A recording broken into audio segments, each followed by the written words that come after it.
विद्यार्थियों, online class में आपका पुनः स्वागत है। ये क्लास आपकी BSc second year chemistry paper 3 electronics का लेक्चर नंबर 61 है। चलिए वीडियो स्टार्ट करते हैं। इसमें हम पढ़ रहे थे श्रेणी प्रेरकत्व फिल्टर।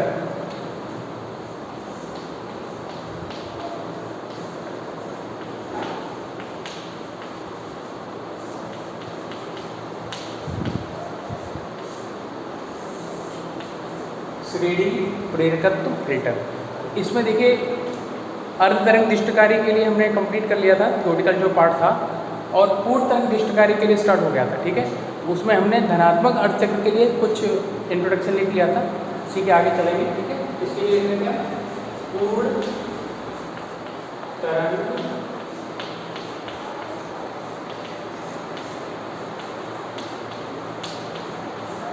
दिष्टकारी के लिए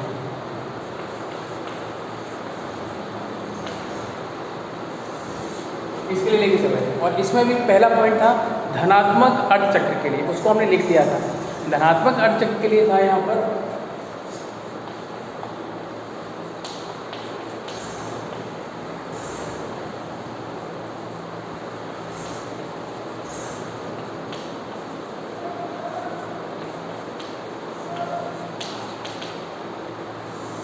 धनात्मक अर्धचक्र के लिए उसमें लिखा था कि धनात्मक अर्धचक्र के दौरान जो डायोड डी और डायोड D1 और D2 क्योंकि पूर्ण तरंग दिष्टकारी में FWR में फुल वेव रेक्टिफायर में कितने डायोड यूज होते हैं? 2 डायोड। तो फर्स्ट पॉजिटिव हाफ साइकिल यानी धनात्मक अर्धचक्र के दौरान डायोड D1 जो होता है वो फॉरवर्ड बाइस में होता है, अग्रमित में होता है, और डायोड जो D2 है वो रिवर्स बाइस में होता है, जिससे केवल D1 डायोड के द्वारा लोड प्रतिरोध RL की दिशा में विद्युत धारा का प्रवाह होता है, और उस विद्युत धारा में AC तथा DC दोनों कंपोनेंट उपस्थित होते हैं।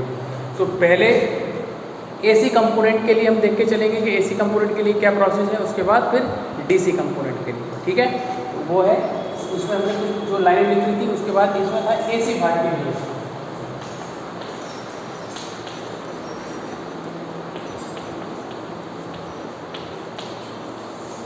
उसी के अंतर्गत पढ़ेंगे। ठीक है, वही यही था AC भाग के लिए। हेडिंग डाल दीजिए या फिर अंडर कुछ ऐसा कर दीजिए, हाईलाइट कर दीजिए कुछ। ठीक है, तो क्या था AC भाग के लिए। तो देखो AC भाग के लिए क्या होता है,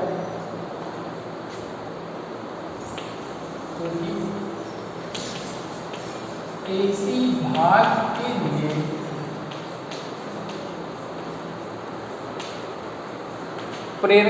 प्रेरक कुंडली AC भाग के लिए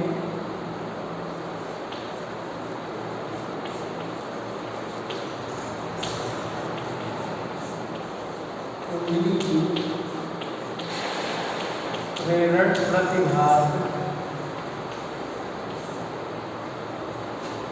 प्रतिभाग का मान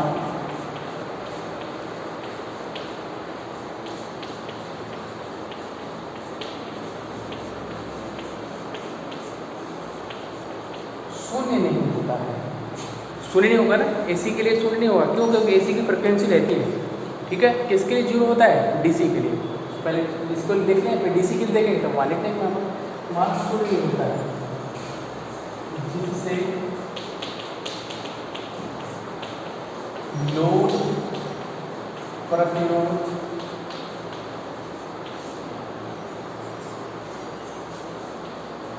RL की दिशा में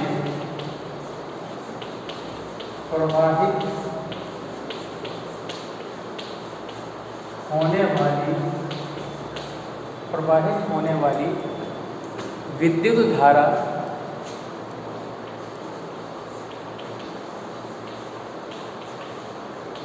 जब प्रेरण कुंडली से गुजरती है,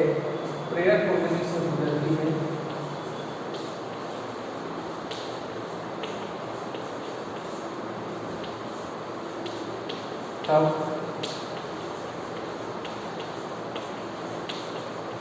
कुंडली के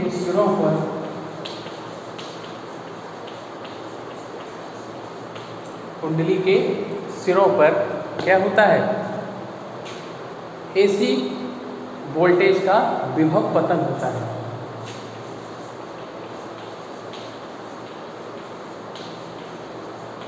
एसी वोल्टेज का विभव पता होता है।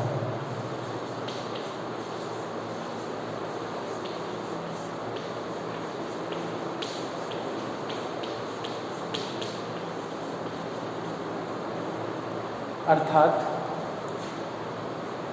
लोड RL पर पहुंचने वाली जो धारा होती है उसको बाद में लिखेंगे, ठीक है।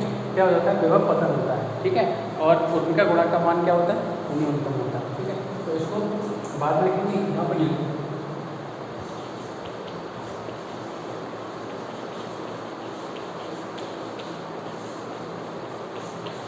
इसी के लिए F does not equal to 0, तब XL ओमेगा L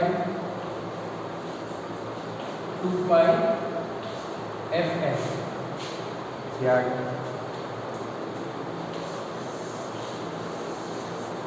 नोट करो इसको, आगे बढ़ते हैं।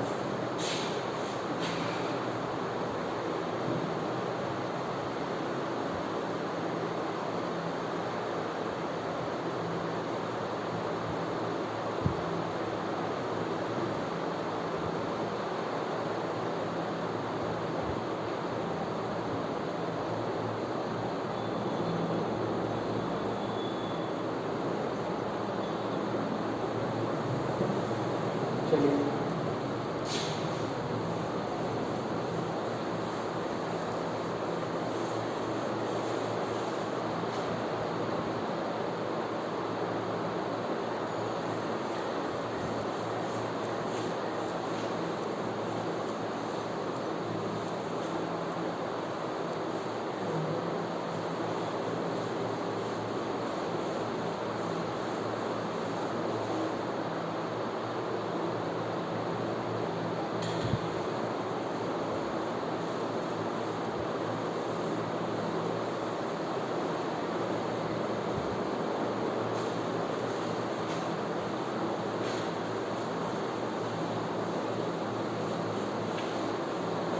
इसी प्रकार आप इसके लिए DC भाग के लिए लेके चलते, ठीक है।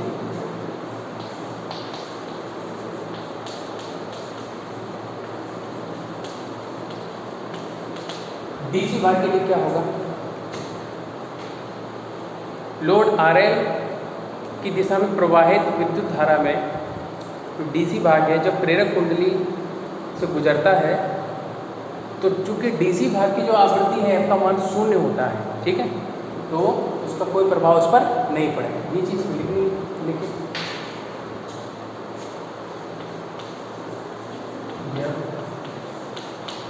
लोड RL इस दिशा में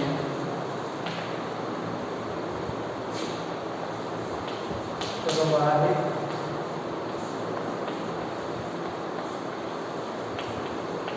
विद्युत धारा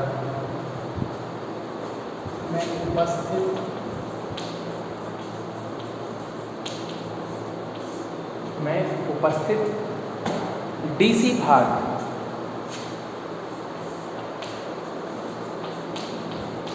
प्रेरक कुंडली से गुजरता है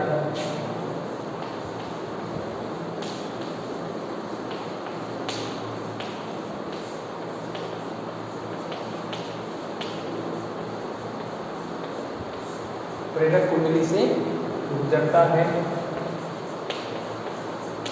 तब प्रेरक कुंडली से गुजरता है तब क्या होता है, DC भाग पर या DC भाग के लिए प्रेरक कुंडली का मान क्या होता है, 0 होने के कारण DC भाग के लिए DC भाग के लिए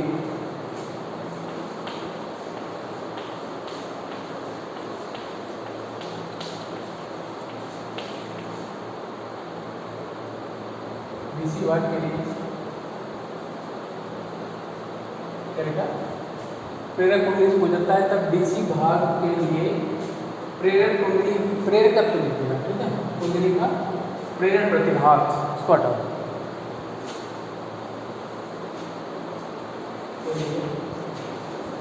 कुंडली का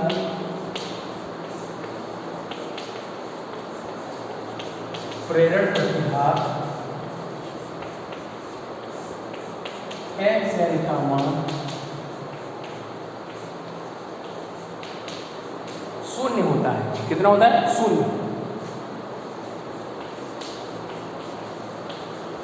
क्योंकि डीसी भाग क्यू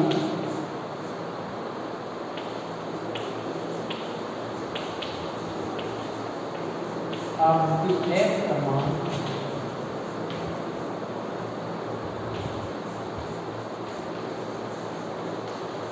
आवृत्ति एफ का मान क्या होता है?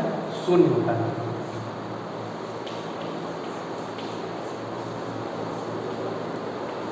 अर्थात क्या हुआ? अर्थात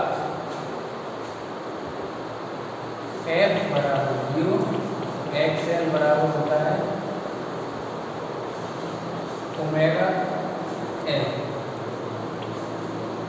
और एक्स एल 2 पाई एफ एल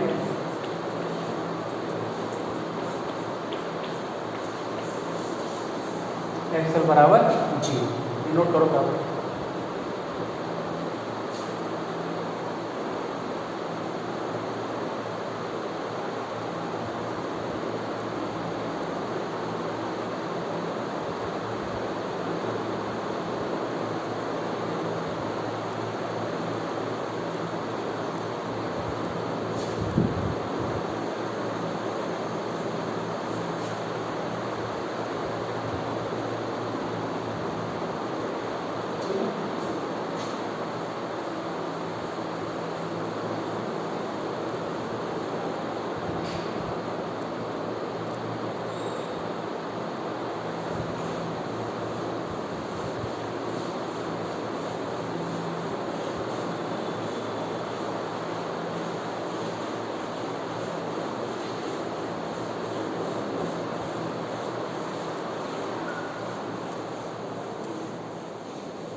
ये हो गया आपका किसके लिए? धनात्मक अर्धचक्र के लिए होगा। अब इसी प्रकार किसके लिए हो जाएगा? ऋणात्मक अर्धचक्र के लिए।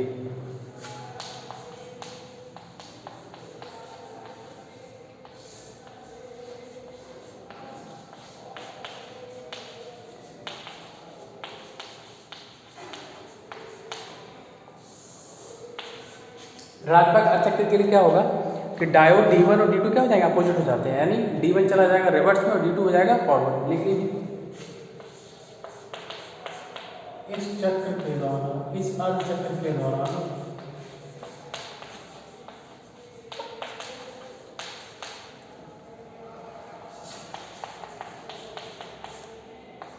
डायोड D1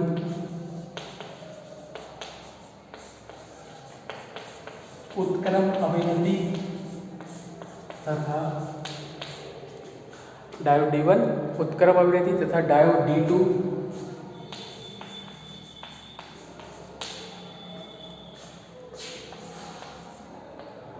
अक्र अभिनति में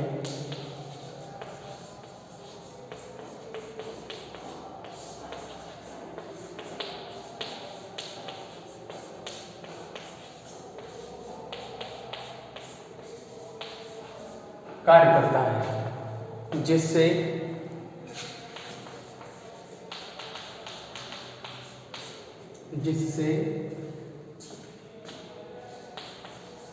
डायोड D2 से लोड RL की दिशा में विद्युत धारा प्रवाहित होती है।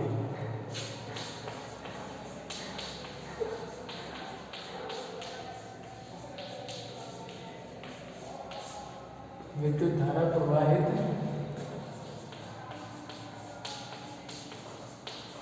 होती है,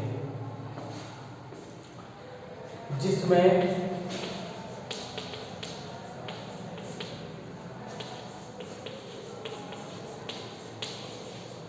प्रत्यावर्ती तथा इष्ट दोनों घटक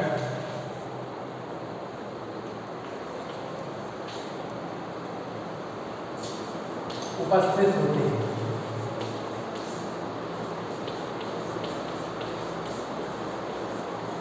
उपस्थित। अब एसी भाग के लिए और डीसी भाग के लिए, अरे प्रत्यावर्ती हिंदी में लिख दिया आपने, एसी भाग और ये डीसी भाग, एसी कंपोनेंट और ये डीसी कंपोनेंट, ठीक है, इसको नोट कर लो। उसके बाद फिर यहाँ से लिखते हैं एसी भाग के लिए।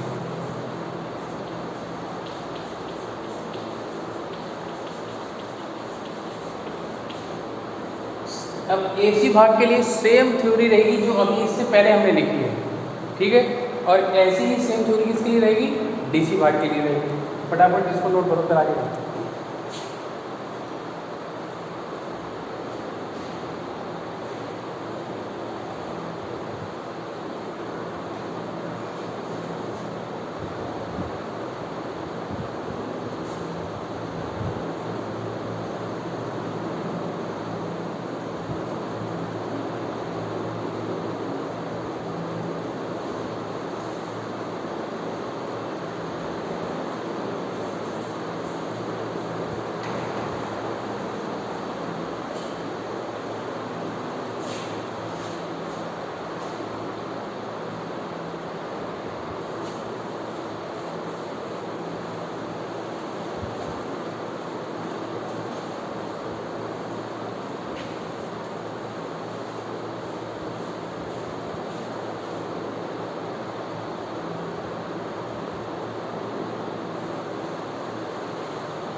चलो देखो चौथा में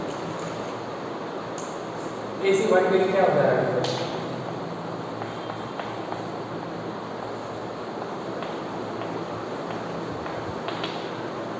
अभी जो हमने इसमें थ्योरी लिखी थी इससे पहले धनात्मक अर्ध चक्र के लिए सेम रहेगी, कोई चेंज नहीं है इसमें। तो धनात्मक में ऋणात्मक जो अर्ध चक्र में जो डिफरेंस होता है वो डायोड में होता है कि धनात्मक में डायोड D1 फॉरवर्ड में होता है और D2 रिवर्स में होता है, और नेगेटिव यानी ऋणात्मक अर्ध चक्र में क्या होता है कि डायोड D1 फॉरवर्ड रिवर्स में होता है और D2 किस में हो जाता है, फॉरवर्ड में। ये डिफरेंस। बाकी AC और DC कंपोनेंट के लिए जो प्रेरक कुंडली होगी वो दोनों ही केस में चाहे पॉजिटिव हाफ साइकिल हो चाहे नेगेटिव हाफ साइकिल हो, यानी धनात्मक अर्ध चक्र हो या फिर ऋणात्मक अर्ध चक्र हो, दोनों ही चक्रों में अर्ध चक्रों में जो प्रेरक कुंडली का जो व्यवहार होगा AC और DC के लिए समान रहेगा, ठीक है।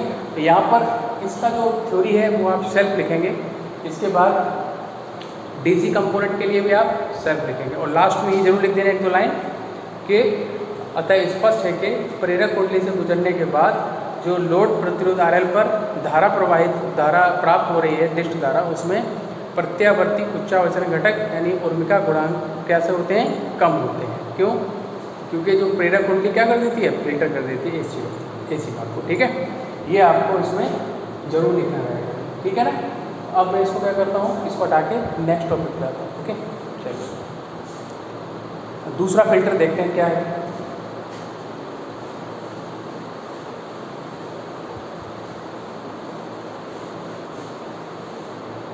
दूसरा जो फिल्टर है आपका वो है पार्श्व पथित संधारित्र फिल्टर।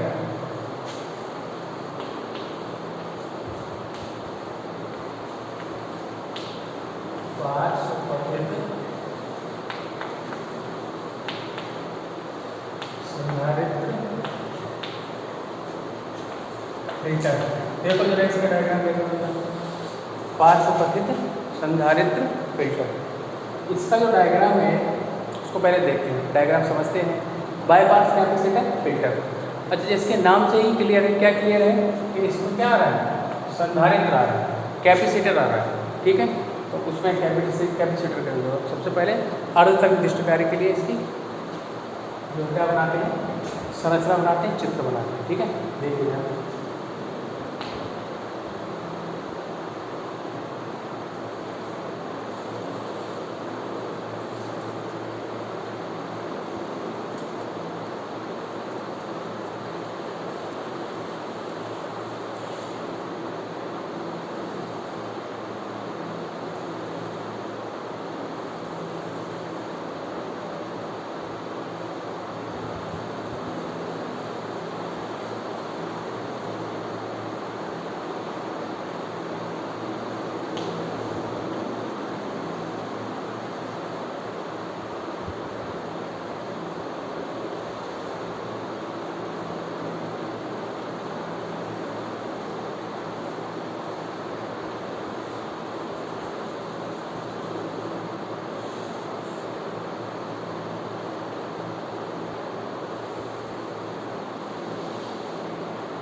पार्श्वपतित संधारित्र हीटर।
अर्ध तरंग दृष्टिकारी के लिए पार्श्वपतित संधारित्र फिल्टर।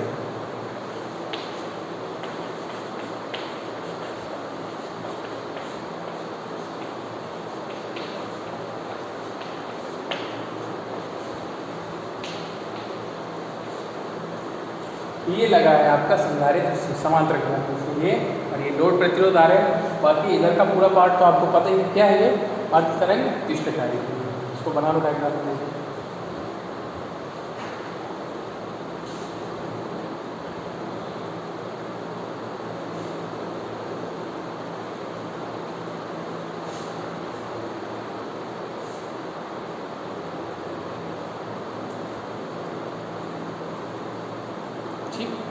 ये तो हो गया किसके लिए, अर्ध तरंग दृष्टिकारी के लिए। और आपको पता है इसी में थोड़ा सा परिवर्तन कर देंगे तो वो किसके लिए हो जाएगा, पूर्ण तरंग दृष्टिकारी के लिए हो जाएगा। देखो क्या चेंज करते हैं इसमें।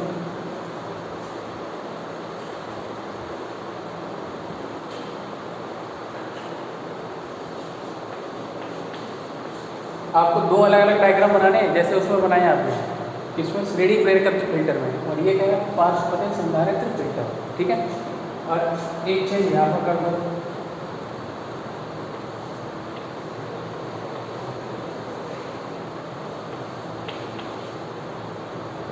बाकी कोई चेंज नहीं है, ये आ जाएगा इधर D1 ये D2। बाकी क्या होगा, पूर्ण तरंग दृष्टिकारी के लिए पार्श्वपतित संधारित्र फिल्टर, बाकी के लिए same.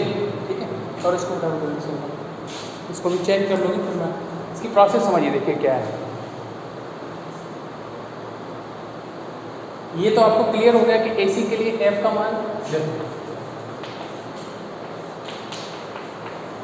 Does not equal to 0, और DC के लिए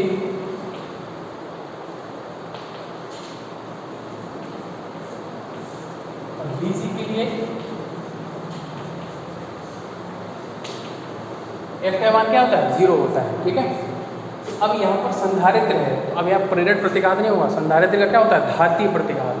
क्या होती है धात्रीय प्रतिघात, इसको आप नोट नहीं करेंगे, समझाने के लिए बता रहा हूँ। ठीक है, नोट नहीं करेंगे। धात्रीय प्रतिघात, धात्रीय प्रतिघात क्या होगा, XC बराबर 1/ओमेगा C। क्या होती है, XC बराबर 1/ओमेगा C। जहाँ ओमेगा क्या है, ओमेगा की वैल्यू क्या होती है, 2πf।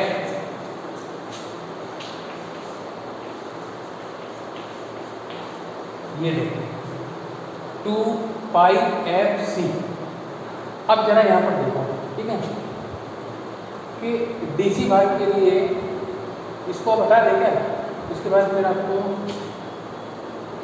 चलो इसको हटा देता हूँ, इधर जगह आ जाएगी। ठीक है,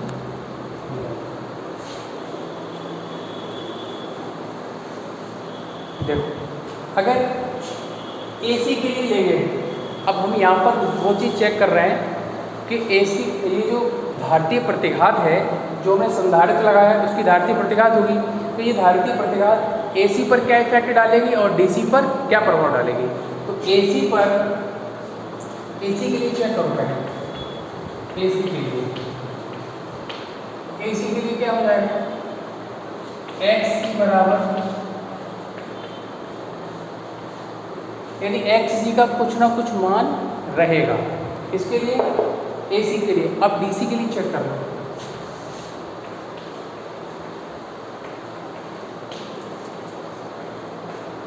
DC के लिए जब चेक करेंगे तो XC बराबर 1/0 क्या आ जाएगा? F का मान जब रखोगे F क्या है? 0।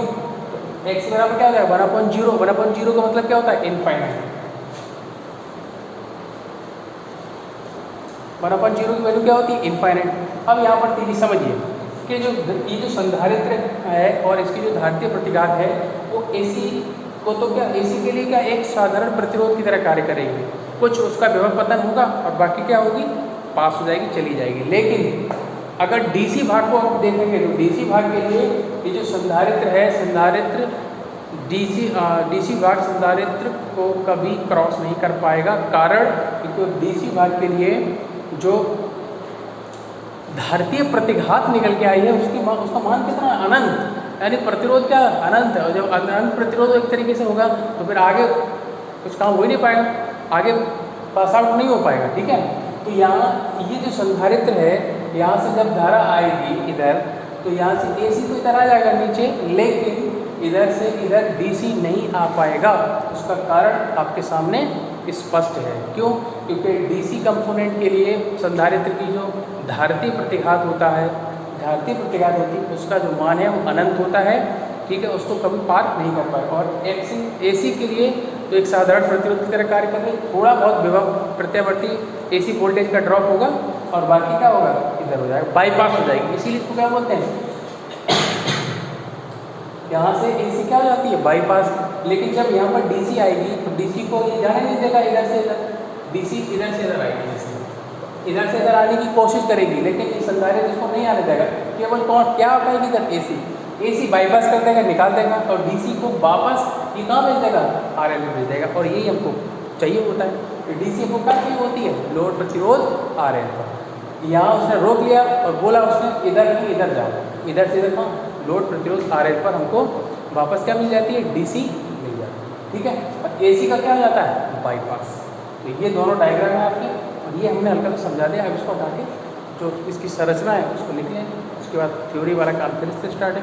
अब मैं पूरी थ्योरी नहीं लिखाऊंगा, जहाँ पर मैं लिखा चुका हूँ वो मैं बोल दूंगा कि आपको सेल्फ लिखना है। ठीक है, ओके, इसको हटा देता हूँ।